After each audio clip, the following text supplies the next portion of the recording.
നമസ്കാരം. നിത്യജ്യോതിഷത്തിലേക്ക് എല്ലാ മാന്യ പ്രേക്ഷകർക്കും സ്വാഗതം. ഇന്ന് 2025 ജൂലൈ മാസം 5-ാം തീയതി, 1200 ആണ്ട് മിഥുന മാസം 21-ാം തീയതി ശനിയാഴ്ച. ഇന്ന് ശനിയാഴ്ചയാണ്. നക്ഷത്രം ചോതി നക്ഷത്രമാണ്. ചോതി എന്ന് പറയുമ്പോൾ ശുഭനക്ഷത്രത്തിൽ പെടുന്നതാണ് ചോതി നക്ഷത്രം. പക്ഷെ ഇന്നത്തെ ദിവസം ശുഭമല്ല. ഇന്ന് ശനിയാഴ്ചയാണ്. ശനിയെ വിളിക്കുന്നത് തന്നെ മന്ദൻ എന്നാണ്. മന്ദൻ എന്ന് പറഞ്ഞാൽ പതുക്കെ സഞ്ചരിക്കുന്നവൻ ശനി. ശനി പതുക്കെ പോവുള്ളൂ.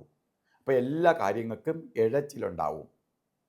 അതുകൊണ്ട് ഇന്ന് ശനിയാഴ്ച നിങ്ങൾ ഓരോ കാര്യത്തിന് ഇറങ്ങുന്നവർ ശ്രദ്ധിച്ചോളുക. നമ്മൾ പോകുന്ന കാര്യങ്ങൾ മന്ദഗതിയിലേ നടക്കുകയുള്ളൂ, കാര്യങ്ങൾ അത്ര സ്മൂത്ത് ആവില്ല എന്ന് കണ്ട് തന്നെ പോകണം. അപ്പോൾ നമുക്ക് വിഷമമൊന്നും വരില്ല. എന്ത് പോയി നടന്നില്ലെങ്കിലും വലിയ വിഷമമൊന്നും വരത്തില്ല. ഒരിക്കൽ പോവേണ്ടത് നമ്മളെ 3 പ്രാവശ്യം നടത്തിക്കും. അതുകൊണ്ട് അത് മനസ്സിലാക്കി വേണം ഇന്ന് ഓരോ കാര്യത്തിന് ഇറങ്ങാൻ. അതുകൊണ്ടാണ് ശുഭകാര്യങ്ങൾ ചെയ്താൽ അത് മന്ദീഭവിച്ചു പോവും, അത് വഴിയിലായി പോവും.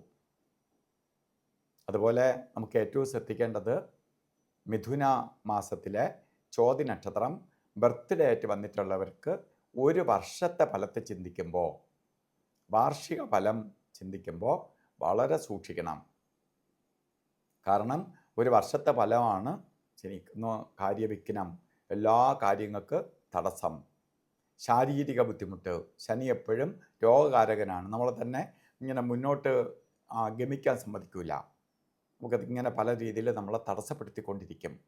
ശാരീരികമായി ബാധിക്കും, മാനസിക അസ്വസ്ഥതകളുണ്ടാവും. അതുപോലെ തടസ്സമാണ് ഏറ്റവും പ്രധാനപ്പെട്ട കാര്യം. ഇപ്പോൾ സാമ്പത്തിക നഷ്ടത്തിന് ഒപ്പം ചെയ്യുന്ന കാര്യങ്ങൾക്ക് വിജയം ഉണ്ടാകത്തില്ല. അതൊക്കെ കൊണ്ട് ശനിയെ വളരെ പ്രീതിപ്പെടുത്തി കൊണ്ടുപോകണം. ശാസ്താവിന് ശനിയാഴ്ച നീരാഞ്ജനം കത്തിക്കണം. ശനിയുടെ ദേവൻ അല്ലെങ്കിൽ ശനിയുടെ ദോഷത്തെ അതിജീവിക്കാൻ ധർമ്മശാസ്താവിനെ ശക്തിയുള്ളൂ. ശാസ്താവിന് ശനിയാഴ്ച നീരാഞ്ജനം കത്തിക്കണം, ശനി വ്രതം നോക്കണം. അതേപോലെ സൂര്യഭഗവാനെ തൊഴണം. ശനീശ്വര യന്ത്രം അസുഖമോ ഒന്നും വരാതിരിക്കാൻ വേണ്ടി ധന്വന്തരി യന്ത്രവുമായി ചേർത്ത് ദേഹരക്ഷ ധരിക്കണം. അപ്പോൾ നമുക്കെപ്പോഴും ധന്വന്തരി ശരിക്കും ആരോഗ്യത്തെയും നമ്മൾ നല്ല ആക്റ്റീവാക്കി എപ്പോഴും നമ്മളെ വയ്ക്കും. അതുപോലെ ഇന്നും ഓരോ കാര്യത്തിന് ഇറങ്ങുമ്പോൾ രാവുകാലത്തിന് പ്രാധാന്യം കൊടുക്കണം.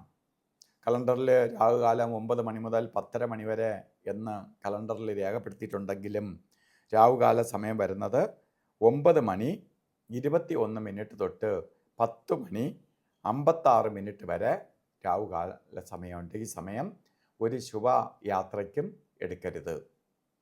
അതുപോലെ ഒരു കാര്യത്തിന് എടുക്കാത്ത 2 സമയങ്ങളാണ് ഗുളികകാലവും യമകണ്ഠ കാല സമയവും. അതിൽ ഗുളികകാല സമയം വരുന്നത് 6:12 തൊട്ട് 7:46 വരെയും യമകണ്ഠകാല സമയം വരുന്നത് 2:03 തൊട്ട് 3 മണി 36 മിനിറ്റ് വരെയും. ഈ സമയം ഒരു ശുഭകാര്യത്തിനും എടുക്കരുത്. ഈ സമയവും പകൽ സമയമാണ്. അതുപോലെ നമുക്ക് ഇന്നത്തെ ദിവസം ചില കാര്യങ്ങൾ ചെയ്തേ തീരുള്ളൂ എന്നൊരവസ്ഥ വരികയാണെങ്കിൽ അഭിജിത്ത് മുഹൂർത്തത്തിന് പ്രാധാന്യം കൊടുക്കണം.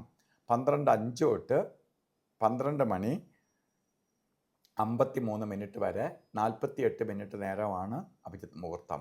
ഇടയ്ക്കൊരു 4 മിനിറ്റ് ഒഴിച്ചാൽ 44 മിനിറ്റ് നമുക്ക് ഉപയോഗിക്കാം. ഈ സമയം എന്ത് ശുഭകാര്യങ്ങൾക്കും എടുക്കാം. അതുപോലെ ഇന്നും ഓരോ കാര്യത്തിന് ഇറങ്ങുമ്പോൾ വസ്ത്രധാരണത്തിന് പ്രാധാന്യം കൊടുക്കുക. ശരിക്ക് ബ്ലാക്ക് കളറോ നീല കളറിലോ ഉള്ള വസ്ത്രധാരണത്തിൽ ഉൾപ്പെടുത്തുക. അത് നമുക്ക് ഭാഗ്യത്തെ കൊണ്ടുവരാനും ഐശ്വര്യപ്രദമായ അവസ്ഥകൾ വരുത്താനും സഹായിക്കും. അപ്പോൾ ഇന്നത്തെ ദിവസം എല്ലാവർക്കും ശനീശ്വരൻ്റെ അനുഗ്രഹത്താൽ നല്ലത് വരട്ടെ എന്ന് പ്രാർത്ഥിച്ചുകൊണ്ട് നിർത്തുന്നു. നന്ദി, നമസ്കാരം.